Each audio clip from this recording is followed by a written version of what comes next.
if you're a sourdough beginner, I know that in the beginning, everyone tells you to buy like 80 different items. I'm still very much an amateur. I don't think I'm a pro at all. So I thought I would share the things that I bought in the beginning that I still use, and then some of the things I got that I don't think you actually have to have. Save your money. Okay, this is the only thing that I say you absolutely have to have is a scale.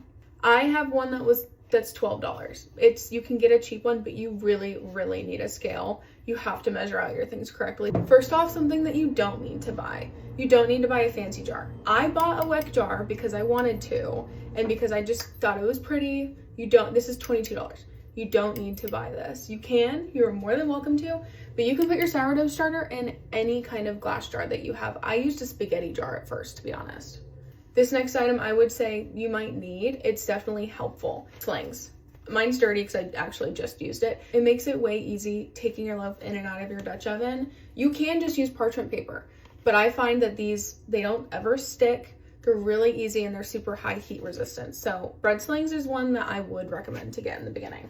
This one is kind of iffy. A banneton. I totally prefer having a banneton. You can use a bowl. I prefer having these designated for my loaves.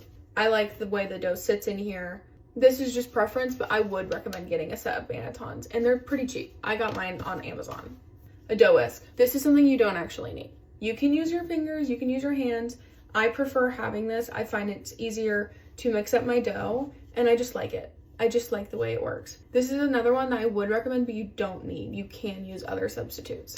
Okay, next one is a bread lame. So this is just the razor, whatever you want to call it, that you use to score your dough. Not needed. You can use a kitchen knife.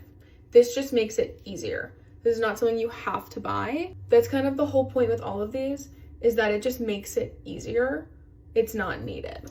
Okay, this is the last thing, and it's kind of silly, but it's one of my favorites. It is a spurtle. This is for your starter, to mix it up when you're mixing your flour and everything in. I love this. I used to use a spatula. This is so much easier to clean. I love this. It's also just like kind of aesthetically pleasing. This is something I definitely would recommend.